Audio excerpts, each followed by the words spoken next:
Good afternoon, ladies and gentlemen. I would like to welcome you back to the Nedbank Vault venue. We are currently on our third session of the day, the Investors Forum session titled Monetizing Natural Gas, Current Opportunities and Challenges. How this session will run is that there will be two presentations happening.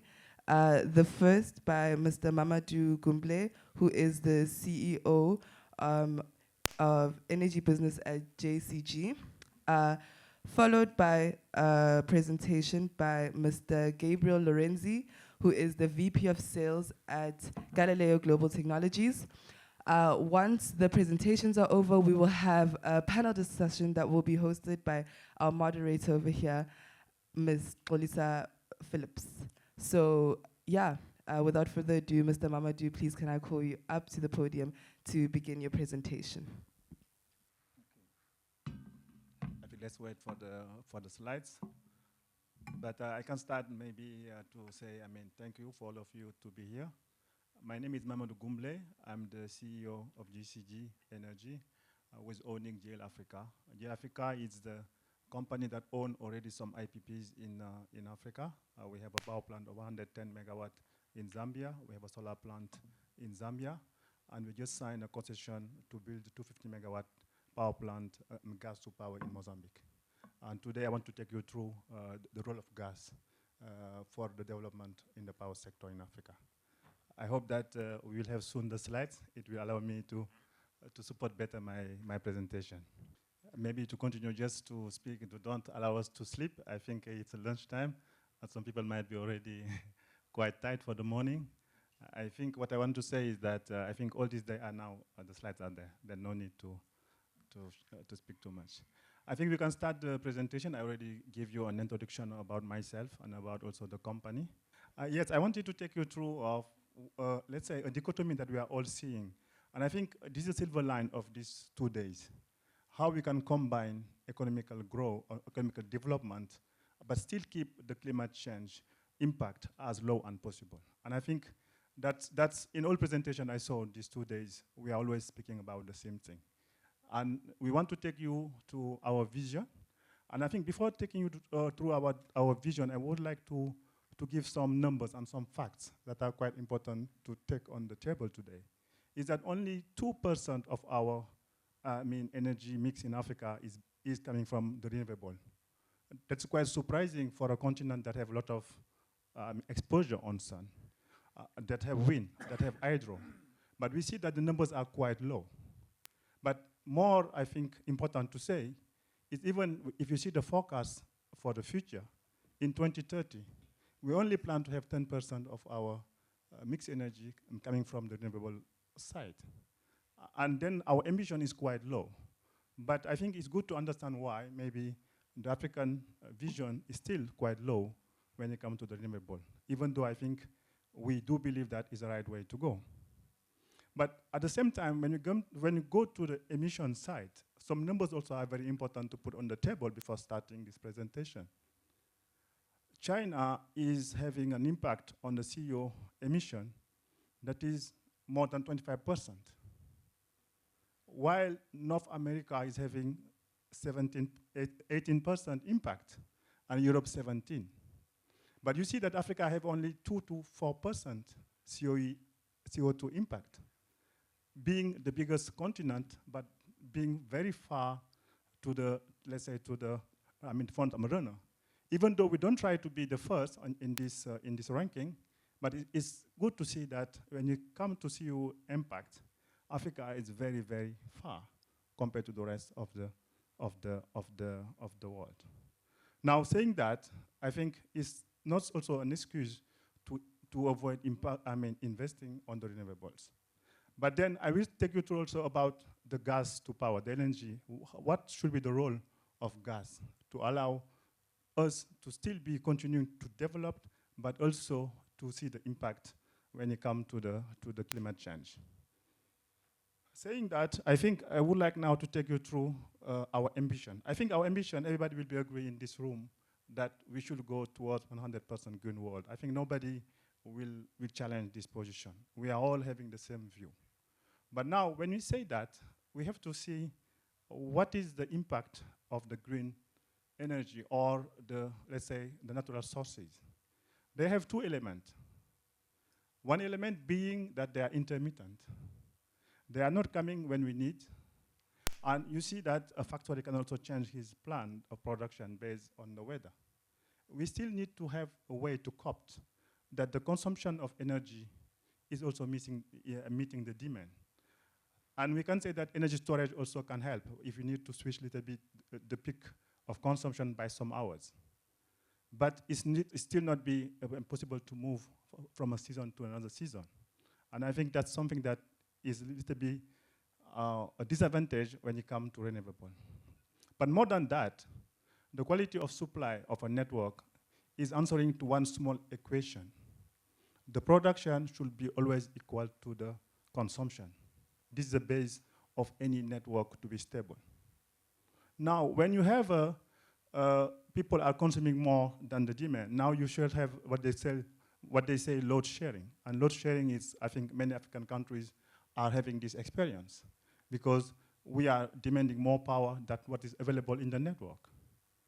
Or, I mean, we have, let's say, what they call the blackout, because when we have instability of the network, the frequency is not good, and I think sometimes you see those lights not very stable, and the frequency is moving, or you have a blackout. The only way to let's say, to compensate this intermittence is to still have some conventional power coming from, let's say, the fossil fuel. Now, the discussion that we are having today, we all know that technically it's impossible to have 100% green power without any spinning reserve. The people in the, let's say, in the power side are calling this spinning reserve. Every network should have what they call the spinning reserve. Then you know, we know, everybody know that what we are talking about is still demanding the conventional power. Now, our vision ourselves was to say, okay, this is the reality. We cannot cope without the conventional power. What is the fuel or the fossil that can allow this to happen? And our view was gas. The role of gas is critical for the future. If you want to go in this transition that we all accept, we need to think about what are the role of the gas. And the gas and the LNG for ourselves is critical. Then why the gas? First, yesterday in the opening notes from one of the minister, I think it was the minister of Sudan, he said we have a lot of hydrocarbon. What to do with it? And I think it's something that should also a point for all of us. Today we say that we have in Africa 7% of the gas reserve, and I think it should be even more than that. Mozambique is having one of the biggest now field. Nigeria have gas. Angola, Egypt, Mauritania, Senegal, Algeria, and they are all having gas, and we all believe that the resources that we have, we should be able to use it. But more than that, just that we just use gas because we have it. But if you compare the gas impact compared to a coal power plant is twice less impact when you come to CO2. And just the session before, somebody was comparing in Germany that they're still using coal. And he was trying to say why we don't use the gas in Africa to try to allow them to use a cleaner fuel. When you come to diesel, it's 25% less. Then we do believe that, I mean, going for gas, going for LNG is like a no-brainer because technically it's a need, but second is less polluting, fuel sources. Now, we will continue to discuss about that ourselves as a GL Africa, we just signed this concession, 250 megawatt gas to power in Mozambique. But we see that this will impact people. People will have power. But more than that, we do believe that so EDM Mozambique will allow to have a clean power to sell also to the southern part of Africa, this SAP network that's working well, to also allow the other member of SAP to get cheaper price for power, but also cleaner, let's say, energy. But and also we see all these mining companies that are in the Copper Belt area are now all of them looking to have access to gas. We do believe that LNG is something that's very important for all of us to think about investing. And some point that I don't put in this slide, but it's very important, is the maritime business, the marine business. Today, all the ships are going for LNG. If in Africa we don't have any bunkering solution, where those ships can stop, load the LNG to go back to Europe, the shipment cost in Africa will be huge. We will start to have a new problem that we never think about. How we will be even having now product shipped in Africa if we don't have FSRUs all over the coast to allow the ships that are all being converted in Europe already in LNG. We have to think about a global solution. And gas for ourselves is one of the solutions. Now, I will finish by this slide because I think we have to think about, and I like the title of this presentation, Making Energy Poverty an History. We will have 530 million people in Africa who will not have access to power in 2030. It's a lot. And the only way to achieve that is to continue to invest on the real gas to power solution, to be sure that people can get access to power, to stop poverty. And we see now that most of the DFI banks are starting to say that they only invest or they only finance green energy. And we see this as a threat for Africa to be able to be developed. It's very important on our point of view that we have a global view that the only solution is the energy mix. I think nobody is trying to say that it's not going to the green world, but we should do it in a very clever way and in a very efficient way. Thanks a lot. It was my presentation.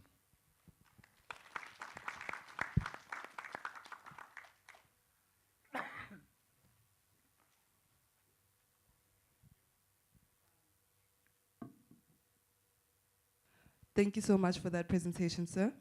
I would like to now call onto the stage Mr. Gabriel Lorenzi from Galileo Technologies for the next presentation.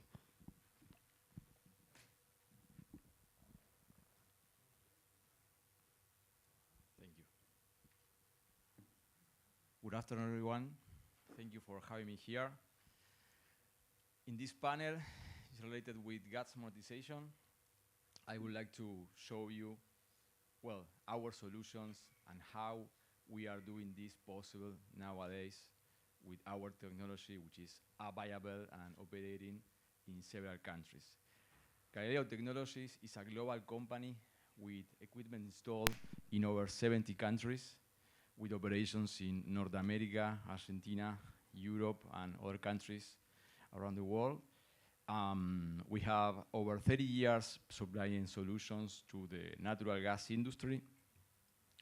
And well, I will walk through this presentation that shows several solutions that we are open and looking to develop in this region. And I will start from a little video that it works more than 1,000 words, and I will show it, and it will show you. I will give you a good idea on what we are doing with our technologies. Well, due to the lack of infrastructure, trillions of cubic feet of natural gas are being flared, are being bent, or still stranded in the region. So the best way to monetize that resource is by deploying these technologies that you are going to see.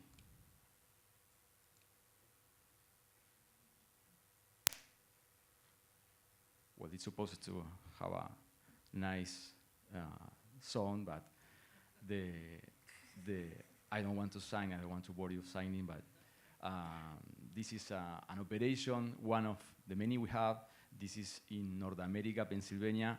This place is a hunting club with a stranded resource of gas that was, well, very complicated to monetize before we came because it's not allowed to trend pipelines. So this is a typical example of what we can do with our technologies. This is a small-scale liquefaction solution that is based on these 40-feet trains that you can see. Each one is producing 15 tons of LNG per day.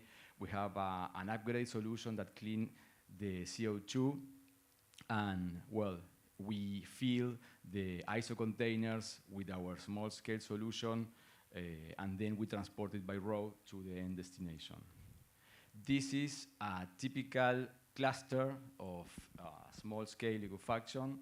With this solution, we can upgrade and liquefy natural gas right at the gas source, wherever it is a standard gas well or a flare gas point, even, well, pipeline or even a biodigester, because we have technology to upgrade biogas. We produce renewable natural gas, and we'll show some pictures of that solution in the following slides.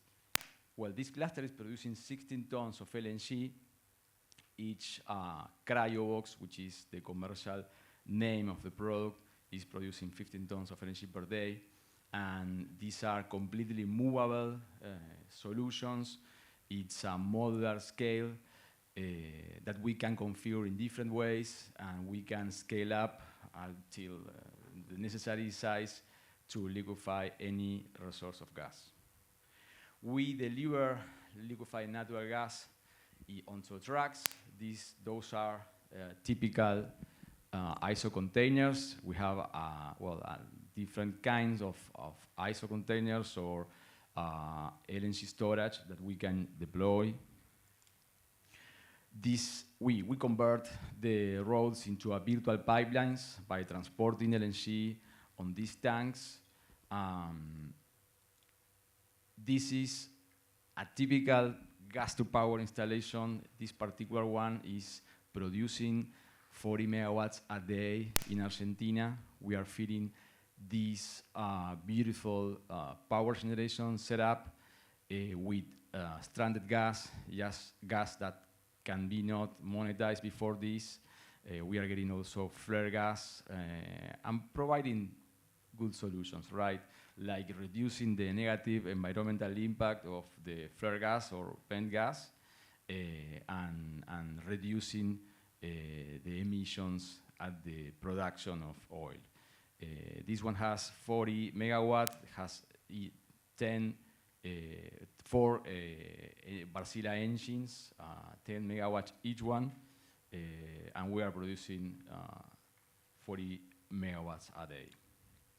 Well, we do have several solutions for the downstream. We do manufacture also the solutions for the whole value chain, from the well or from the source of gas to the end user.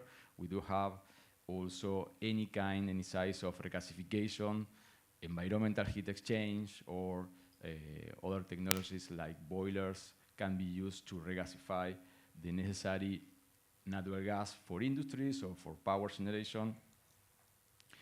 This is our solution for transportation with this unit. The commercial name of this technology is Patagonia. This unit was developed to serve LNG fleets for LNG power trucks with LNG, but also it can convert the LNG into LCNG, which is very convenient because with a very small footprint, you can upgrade any petrogas and convert it into a LNG or LCNG station. This is the value chain of the containerized LNG that we can supply. The beautiful thing of these small, modular, and scalable units is that you can install it almost in everywhere, get advantage of any source of gas. We liquefy it, we fill the ISO containers, we transport it by road, we crane it onto the ship, we transport it by ocean overseas, and then we crane it on and distribute. We do the last mile as did it offshore by distributing the ISO containers in flatbeds with local trucks. We provide 24/7 support. We do have our proprietary SCADA system that allow us to follow up any operation from our cell phones, from our computer, for our remote monitoring rooms. We have remote monitoring rooms installed in different geographical places in North America, South America, and Europe. Our model scale liquefaction technology turn millions of cubic feet that used to be flare into a cleaner energy. And we breed innovation with our cutting-edge technologies. I will walk through very briefly through several of our solutions because we really wanted to at least see what we are doing in several places. This is a molecular sieve pretreatment system that we use to upgrade the gas straight at the field.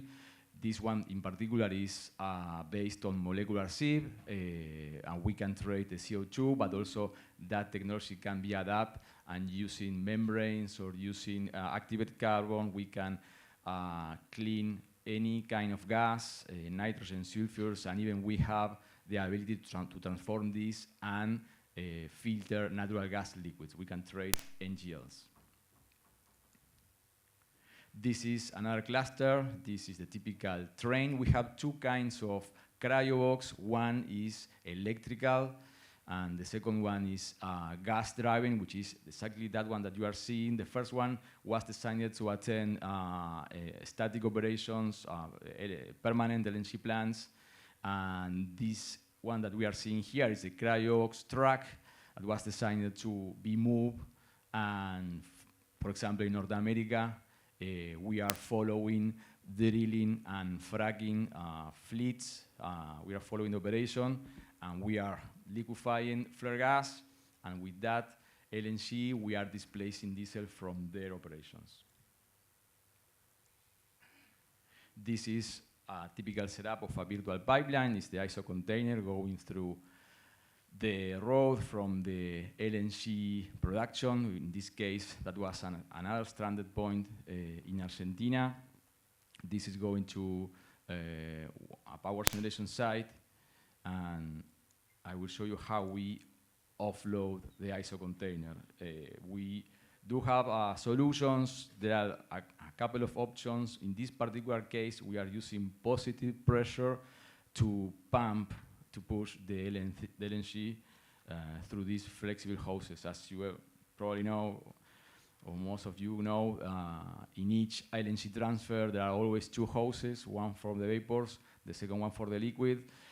One beautiful characteristic of our technology is there is no any leak of methane. We manage all the boil-off gas always. We can get it from the local storage into our ISO containers and then reinject that boil-off gas into our liquefaction system straight at the LNG production site and reliquefy it.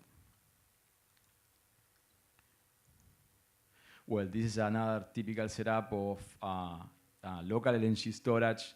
We found on this kind of setup the most convenient solution for a field application. That is an LNG storage that has approximately 600 cubic meters of LNG. It's enough to produce 40 megawatts a day, and this kind of setup reduced by a lot the civil works and the cost of installation in the field. Well, this is, again, our Patagonia, and in this short video you will see a single operation refilling. In Argentina, we already replaced all the diesel fuel trucks by LNG powered trucks, so you can imagine how convenient that was for our balance sheet and also for the environmental impact, right? We are doing exactly the same in North America, and we are willing to do the same in many other places.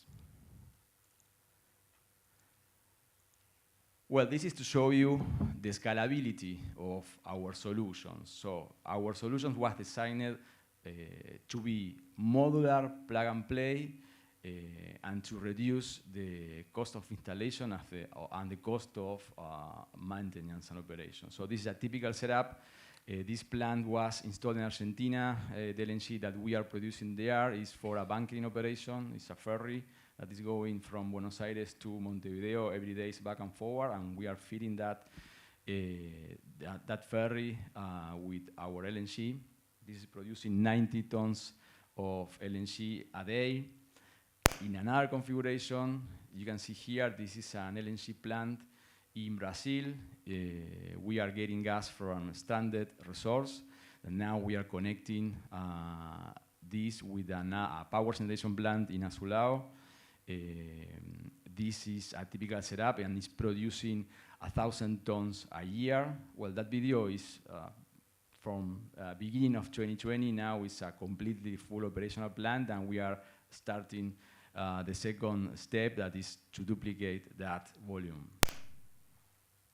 And this is a comparison. You will see if we see the typical footprint of a 4.5 million tons per year plant, and we bought over there the necessary footprint to do the same volume, 4.5 million tons a year with our cryo boxes. This is how it will look like, much smaller. And another advantage is, as you know, to install and construct this kind of conventional LNG plants requires a lot of time, at least 4 years, a lot of different engineers department, companies, all the complexity of interact with all that suppliers. What we do propose is to install this small scale that can be scalable. I mean, it's not necessary to install it all in the first year. It can be scalable along the project deployment, and it will have just one responsible. Galileo Technology is the one-stop shop that will provide the solution, the complete solution. And this is our next step. This is our view of the future of the decarbonization. On this transition that we are talking about decarbonization and how to walk through that process in a smoothly way. We do propose a real way to decarbonize the energy matrix, which is to produce gas from waste. So we can produce conventional LNG from hydrocarbons and blend it with biogas that we produce or we can produce from landfills, from biodigesters, or from any source of waste. This is how it looks. Biogas compressor. We have a technology, a RNG technology that can upgrade any source of biomethane. Currently, we are installing in North America 40 units that are upgrading biogas from biodigesters and producing natural gas to inject into the pipelines. But for us, it's the same. We first upgrade the gas, and then when we have the methane, we can either compress it or liquefy it. So this is a typical setup for an LNG plant. In this moment, we are constructing several of these. The next one that we are going to install is in Puerto Rico. It will produce LNG from landfill. And that's the future, to blend RNG with natural gas in liquefied way and provide the first negative carbon fuel in the industry.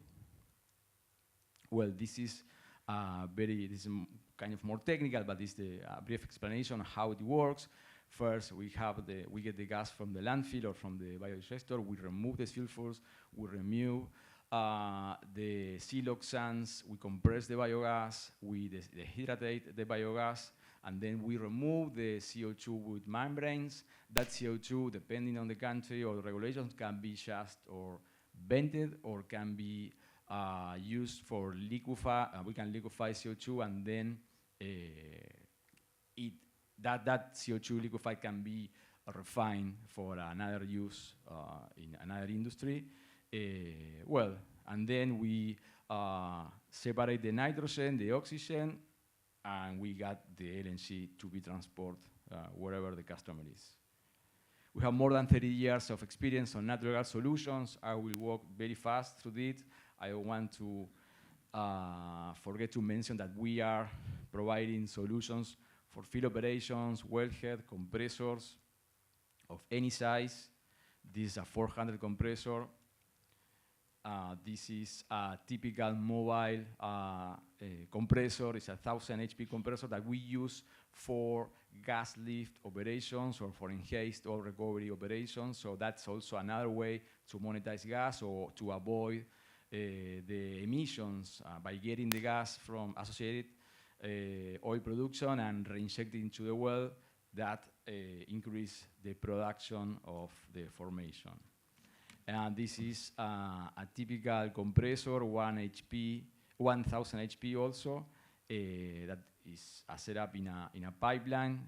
We are raising the pressure to 14 bars. And this is another way to monetize gas. The typical virtual pipeline, this is CNG. As you know, there are several differences into compressed natural gas and liquefied natural gas. The more important one is the volume. I mean, it's always one truck of LNG against 4 trucks of CNG. So we can analyze one or the other depending on the distance or depending on the volume of the project and several other things. But I don't want to leave this not showing this solution that we have. And these are our compressors for the CNG industry. This is a smaller one.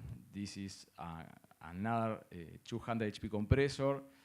All of them had a really successful operation in America. We have some of them in Africa, and recently we delivered 200 compressors and 500 dispensers for Egypt. We were awarded in a tender for 200 CNG stations. That was quite exciting for us. We are very glad. We can say today that was our first big installation of compressors in Africa, and many more to come. So thank you very much for attention. I know this is kind of technical, maybe boring for some of you, but I hope at the end can serve the purpose. So thank you very much.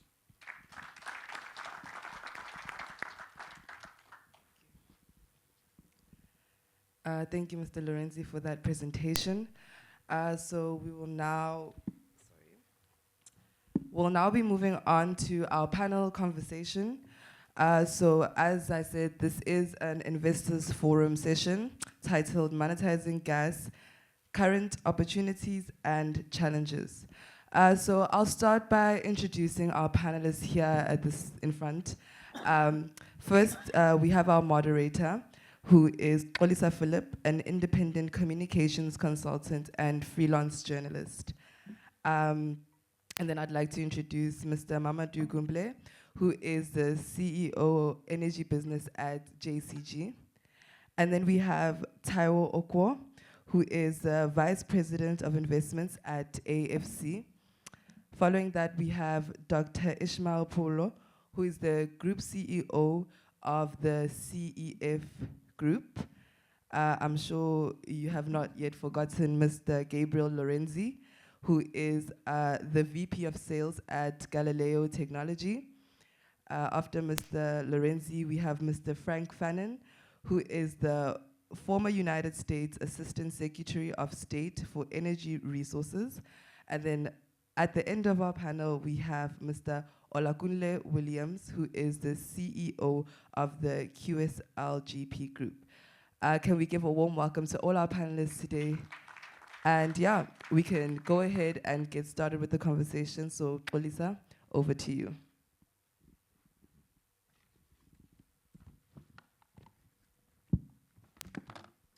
Good afternoon to you, ladies and gentlemen, and good afternoon to our panelists as well. Without further delay, I'll just get into the questions. This one is directed at you, Taiwo. When it comes to monetizing gas on the continent, how can African natural gas projects be made more bankable and attractive for international investors? Okay, good afternoon, everybody, and welcome, and thank you very much. So I'm going to speak from a financier's perspective. AFC's Africa Finance Corporation is a leading development finance institution with over $8 billion investment across the continent. We have a footprint of investing in over 30 countries. So when it comes to investing in projects and accessing bankability, we kind of know what we're talking about. So, I mean, to your question, and to speak to what the theme that's been happening over the last couple of days, I'm enthused and enthusiastic because there is no lack of energy or interest about developing Africa gas assets.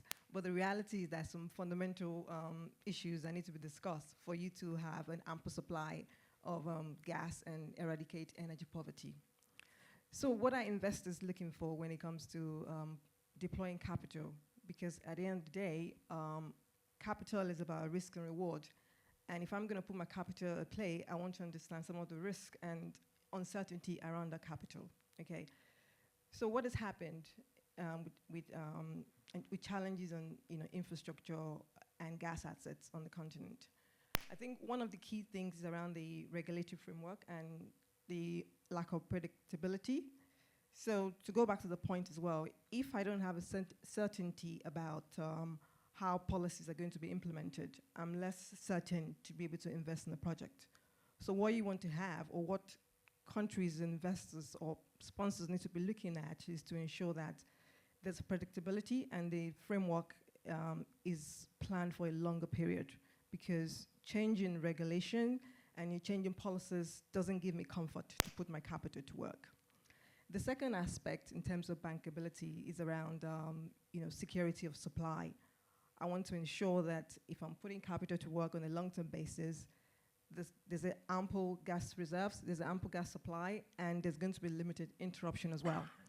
Because at the end of the day, if there is constant interruption, the off-taker or the sponsors is not going to be able to generate enough revenue, enough cash flow to be able to repay my debt or pay me dividends over a long period of time. I think the other aspect is around, when it comes to gas infrastructure, there is no lack of gas, but what we tend to do in Africa is we don't talk to each other. There is no regional integration. There is no holistic approach of planning, infrastructure assets. And I give a good example, somewhere like Nigeria, where AFC is based, even though we invest across the continent, is that if you want to develop your infrastructure, gas assets, you need to think about the transmission aspect, the distribution aspect. It needs to be thought through right from the beginning before you go to market. But unfortunately, most times we think in silos, and a gas processing plant, for example, will be built without thinking about how that gas is going to be transmitted or even distributed, either to the domestic market or international market. So that's some of the key challenges facing gas investment across Africa. If we can do that, we're going to see a lot more international investors, or even local investors as well, coming to invest across Africa. And I just want to finish up on one note as well. I mean, given the theme of decarbonization that's happening across the world, we as Africans, if we're really serious, we need to start thinking about how we're going to finance some of this infrastructure, because the fact is, international investors are not going to finance, they're not going to put capital to work. It's either we do things their way, or they're not going to put money to work.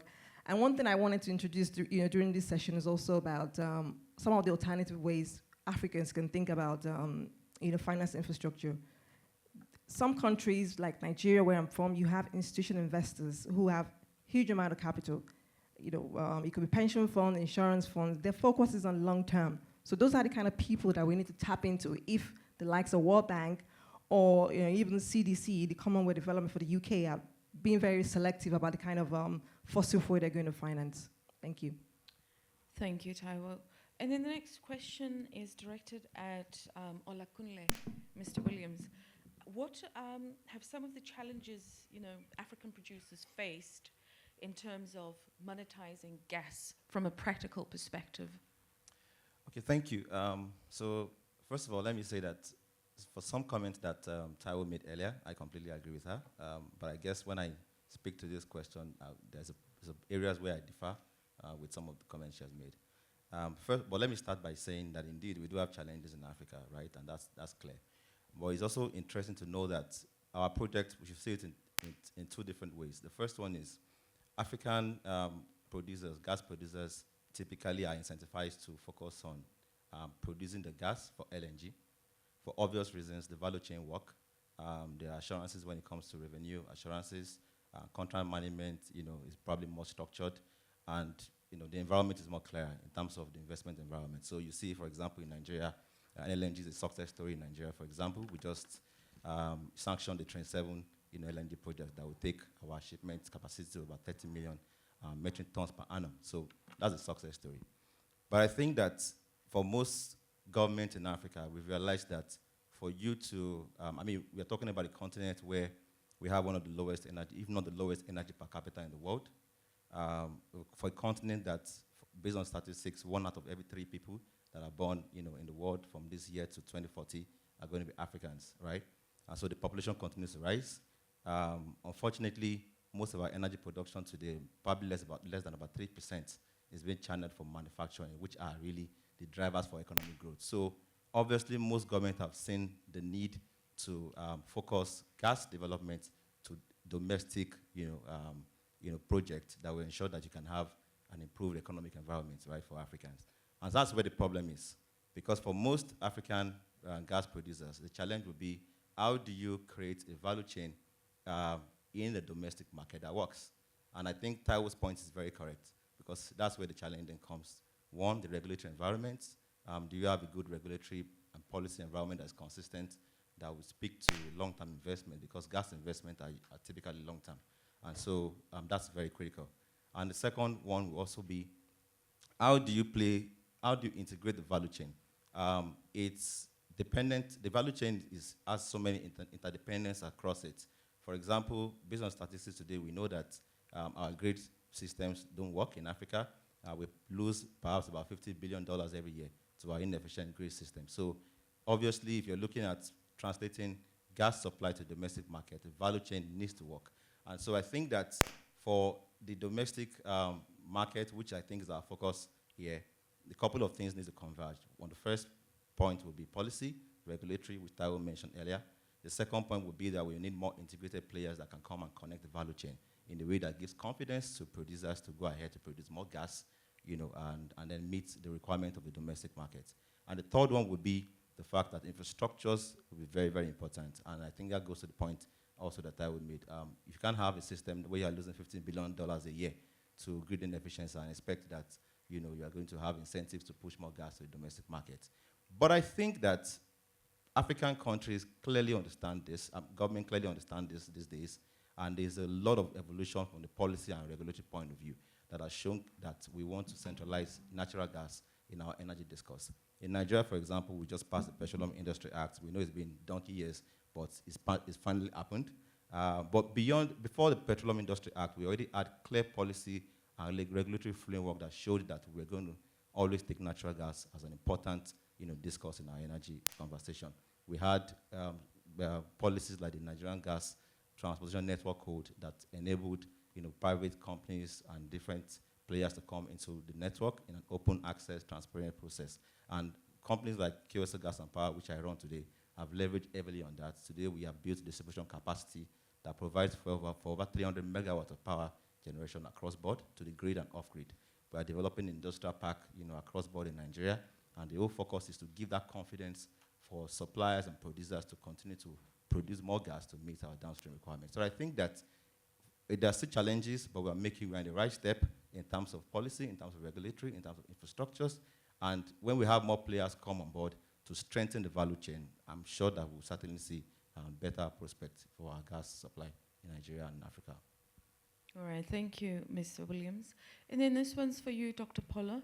What business models are most effective in monetizing natural gas production on the continent?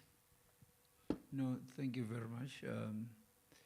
Ladies and gentlemen, I think for me, it goes down to the basic principles because environments are different and the conditions and the risk profiles differ as well. So it's more about really finding the right commercial or establishing right commercial capabilities, wherein with that you will be able to have capacity for project origination. That's one, as we could all know that when it comes to project development, sometimes that becomes a problem, and that's why the solutions for the continent are almost all, imported, so to speak, and sometimes they don't talk to local needs and issues of adaptation.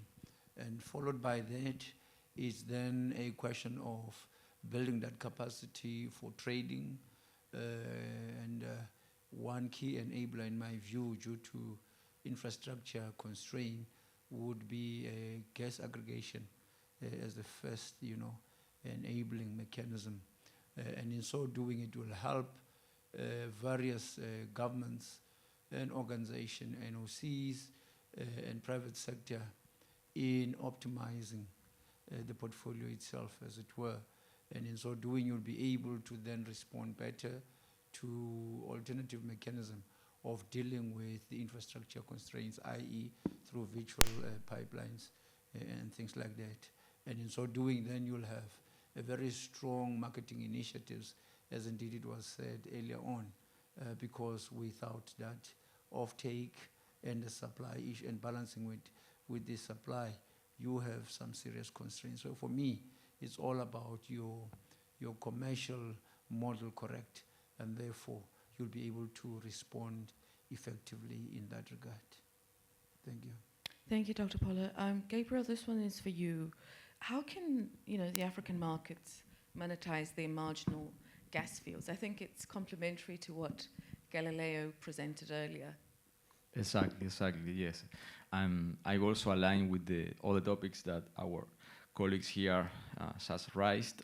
This is a matter also of to find the right marketing models, right? And we strongly believe the small scale is the solution. I mean, marginal fields before was impossible to be monetized because in the pipeline era was completely impossible to finance an extractor like that because it's not cheap and it's not easy to maintain. So now these virtual interconnections that we can trend from marginals field to the end users, because at the end of the day, that's our purpose, to connect any source of gas with the end user, are the solution. And from the financial point of view, it is always easier for financing institutions to approve financing of smaller projects that can be scaled with the pass of time. That's a big game changer. So we can start by just installing a single solution, producing, let's say, 50 tons a day or 20 tons a day, and have your customer satisfy your first off-taker, prove the concept, and then scale up. That's the model that we foresee is the future for this region and for the world. And well, the off-taker is key. So we have to take care about the environmental aspect of the projects. We have to integrate this with the local communities. We can provide jobs to improve people's life at the same time that we are solving and providing solutions to, well, scale up the power infrastructure and again, improve people's life. Thank you, Gabriel. This one's for you, Frank. In the global context, how can Africa better position itself as a worldwide exporter of natural gas?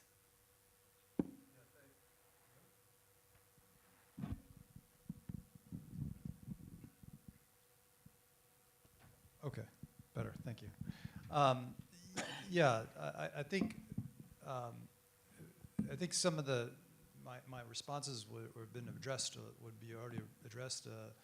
The businesswoman from AFC spoke quite convincingly about the keys around regulatory certainty and ensuring a stable, consistent business environment.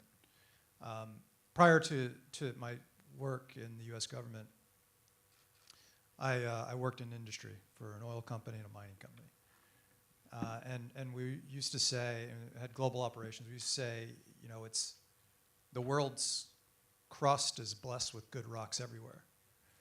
It's what's above the ground that determines whether we are going to invest in that country, in that location.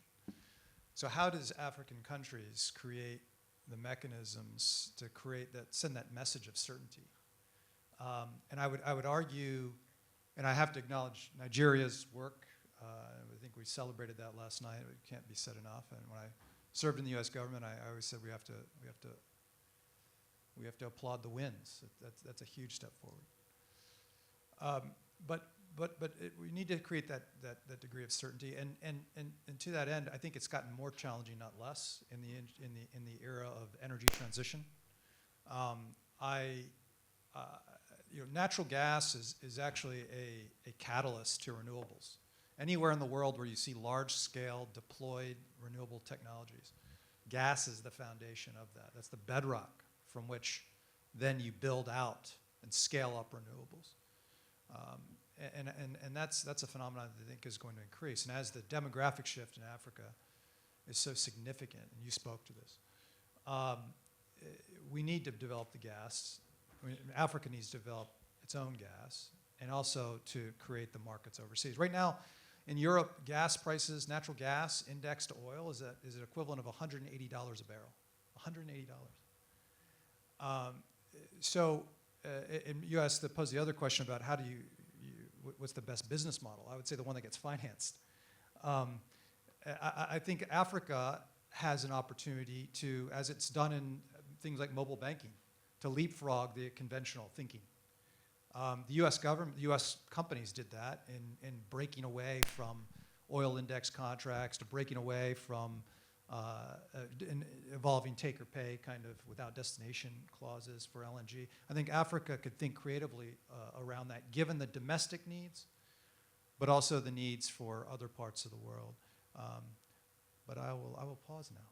Thank you. All right, thank you, Frank. And then, Mamadou, this one is directed at you. You know, there's currently a gas crisis in Europe. Africa has the reserves as well as the wells in production. How can the continent plug that opportunity and monetize it for its own benefit? Thank you. I think this was discussed a little bit also in the other panel this morning, and I think the idea was given by one of the honorable ministers was to say why we don't invest more to develop the gas field in Africa. But I would like to say two things. In Africa, we have two kinds of countries: the one that have gas, and the one that they don't have gas. And I think the one that have gas are the one that are being concerned by discussion is how we can have, let's say, a development on the fields. But this will be only possible, I think, if we find solution also for our own market. I think I would say two things: that finding small-scale LNG is a solution for Africa, because if you don't have a base market, you will never be able even to export. I think we need to think about how we can first export for our own needs before thinking about Europe, on my point of view. We have enough demand, and I think thinking about, for the people that have gas, what are the small-scale LNG they can deliver? And I think all the panelists say the same thing on this, to be allowed to sell also the gas in the region. And I think this will be enable us to be able to finance maybe bigger projects, to be able to go and compete of what's happening in Asia, what's happening in Europe. And I think this is, for me, a fundamental. And the second point that I think is important, the people that have no gas, to have the legislation, and I think many people say it, to allow the dumb gas to be used. Because the problem of Africa is gas, you should have the equipment to be able to consume the gas. And are we ready now to get gas outside the power plant? I can say no. We need to also think about the dumb gas and get the right legislation, the right financial support to allow people to put the right capex to be ready for the gas. Then to come back to the question, my answer will be, let's get also the foundation on ourselves to be able to have a sustainable market, and then it will allow us maybe to go for export. Thanks. All right, and then this question is directed at all of the speakers, starting with you, Mr. Williams. If you don't want to answer the question, you can just pass the mic on to the next speaker. So the African Continental Free Trade Area Agreement came into force on the 1st of January 2021. It's been touted as marking a new era of integration in the continent and a great enabler of intra-regional trade. In most instances, you'll find that in Africa, most of our countries don't trade with each other. Our trading partners or our trading surpluses are with Europe, China, as well as the US, whereas all of these resources are here. And COVID-19 in particular highlighted the weaknesses in the fact that regionally we're not as well integrated into our own trading routes with our own trading partners, but we're better integrated into the global system.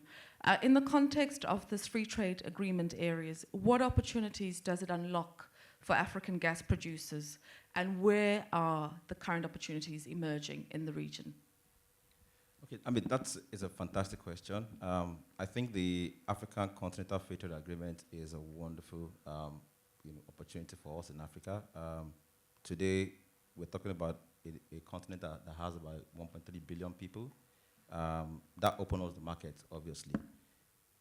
We already, as a continent, have begun to look at opportunities across the region in terms of from an energy point of view. I'll give you an example. We have the West African gas pipeline today already, right, that interconnects Nigeria with other countries like Togo, Ghana, Benin Republic. Today, the West African gas pipeline delivers from Nigeria over 150 million standard cubic feet of gas per day that provides power for perhaps over 500 megawatts of power generation across the countries that are interconnected to the WACP. That's an example of a regional gas network system that is actually working and has been working for decades now. In Nigeria today, we're talking about building infrastructures, Ajaokuta-Kaduna pipeline that would take gas towards the north of Nigeria, that would then leverage, that would provide an infrastructure backbone to support a trans-Sahara gas pipeline, which would take gas all the way down to the north through Algeria and to Spain. And we know that there are fantastic conversations on the market side to support that infrastructure. Just recently, we executed an agreement with a major, petrochemical company that would help to promote setting up an ammonia factory in Nigeria to ship ammonia down to countries in Brazil and other parts of Europe. So I think already we are testing the fact that we need to integrate our energy landscape. I think one gain that would have to obviously leverage on the African Continental Free Trade Agreement was in June 2021. I know that the African One Electricity Single Market was passed, and the idea was to ensure that all Africans, regardless of their socioeconomic status, and regardless of where you are, you can have access to electricity, right? So we can obviously boost and get ourselves towards energy security for Africans. So there are two areas that I think if you're a producer of gas in Africa, you have to look at. The first one is how do you integrate yourself to a one energy market in Africa, whereby you can support grid and off-grid projects and push more gas volumes through regional gas network systems or through LNG. And I think that my friend Mamadou made mention of that earlier. Small-scale LNG projects will certainly push out more of our volumes beyond existing regional network. We can ship out more LNGs to reach wider markets in Africa. And the second thing will be today, as we speak, 36% of the energy that is being used up in the world today is used for manufacturing. And half of that energy is used in 5 major industries. You have the plastic, you have the steel, you have the ceramics, you have aluminum, you have paper. Those are the industries that we need to create in Africa here. We need to channel more gas towards our industries. Now we need to create an industrial hub approach to it, looking through major demand centers in Africa. How can we have industries there, and how can we create a supply chain that will take more of our gas resources from the point at which we have them, from the point at which they are reached, to those demand centers across Africa. So I think two things: one, energy security, getting more gas to power projects, and secondly, getting gas for industrial activities. One more thing that we obviously have to consider is gas-based industrialization. That's extremely important. Beyond using gas for just power, we know that gas is a feedstock that can create several gas-based products.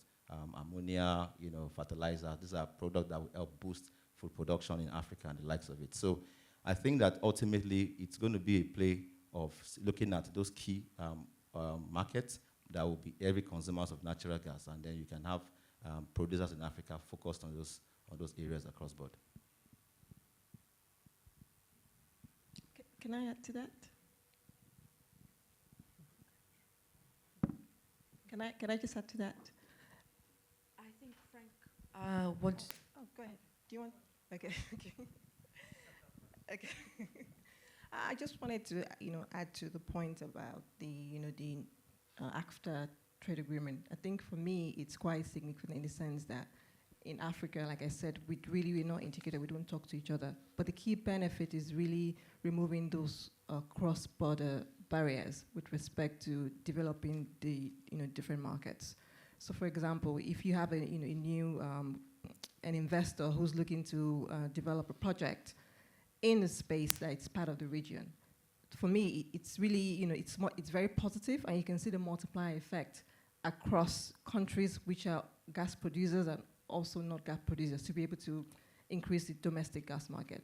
The other aspect is I think there needs to be more of those trade agreements across other parts of Africa. So this in Southern Africa, the market is different. You have Mozambique, we build LNG, and you need South Africa. You need to bring South Africa on board as a big, anchor person to be in that particular group. You're also seeing, the other CIMAC regions as well. I think a similar trade agreement is also relevant in order to be able to develop specific, gas hubs that they can become, tradable and, really become really leading engines to be able to develop the gas market in Africa. Yeah, I think the legislation, it's important. It's an important signal because it demonstrates high level of political will. And that signaling is important. But it's an execution issue, in my view. I mean, I know how to get six-pack abs, but it's an execution problem for me. I was eating all this good food. So how are countries at the individual level actually going to execute? And we heard yesterday's opening session, some ministers speaking to other ministers from the stage saying that we don't talk to each other. So how are we going to get the high level, thematic area of coordination down to execution? But there are models where this has occurred. I led a lot of work in the Eastern Mediterranean, where you have the development of a gas region where you're exporting, well, firstly, the gas in any one of these locations, is uneconomic to develop to serve the domestic population. So Israeli gas, the population is relatively modest to serve, so no one would develop it. But by creating export markets to regions where there is considerable political history to not trade together, but they're doing it. And now we see this development of a region. So I think by having those energy trading relationships, it creates a halo effect, if you will, of other degrees of political stability, economic integration, and cooperation. So it feeds on itself in other areas. And so I think that there is, again, with the high level political will of the legislation, there's a model of success, and it just requires the detail work to be worked out on a case-by-case basis. No, thank you. I think for me, the enabler for the free trade would be an area that has been neglected. You just need to visit the areas where we live, especially where the poor also live in townships and areas like that, to understand the meaning of development that must be transferred so that it makes sense to the man in the street. It's one thing when you walk into this area and everybody, or most people are not working and unemployment is there. But in places such as this, we've got all of this solution that does not respond to that. And part of it, in my view, is because of the limitation that we as African countries have from a research and development point of view. We've got to build in that capability so that, because the constraint currently is two. There are two constraints for us to develop in these areas. One, it is indeed the issue of financing, and two, it is the issue of technology. Financing, starting from there, for an example, it's a constraint on its own. And we've got to find ways of funding our own development in one way or the other. And you might laugh at this, but I do interact with a lot of, be it trade union movement, be it women energy organizations who say, we are willing to put our money into or contribute to this, but how do we participate and how? And I think from that point of view, we've got to find innovative ways of opening that space so that the middle class of our countries are able to contribute and play a role in that sense. Only then, because now if we depend more on only FDI, for an example, you've got ministers in Europe who have already pronounced that no, they're not going to encourage funding gas developments, for an example. We need it. for a just transition. Otherwise, we perpetuate social, economic and socio-political challenges that we already have. It will be irresponsible of us not to respond to that, amongst others. Now, when it comes to technology as well, we have a situation whereby technology is not coming from us to speak to our own needs so that we respond on the basis of what we have. For an example, we should be advancing more issues of clean coal as a solution to this now. That has been discarded completely because the technology response that comes in is only the one that is important, and it's not talking to our own resources in that sense. But fortunate for us that we've got all of these resources. But then, in terms of development as well, if it can be localized, because the free trade agreement, one of the enablers there is the origination of or manufacturing itself or beneficiation. So if you import that, it's not really qualifying in that. So it means that African countries should come up with a coordinated response on how to develop, amongst others, not from scratch, of course, there is technology already. Develop on that and improve on it such that beneficiation in all forms comes then from the country itself. For example, the FSRU, which country manufactures that? Car ships, power ships, which country in Africa manufactures? None. So if we find that, we'll be more responsive and relevant in our solutions for localization. Otherwise, we only have got a market response that does not talk to local challenges, so to speak. That, for me, is key. All right, on that note, Mr. Williams, Olakunle, Frank, Gabriel, Dr. Poolo, Taiwo, and Mamadou, thank you so much for an engaging conversation this afternoon, and thank you to the audience for listening to us. That concludes this session today. Thank you.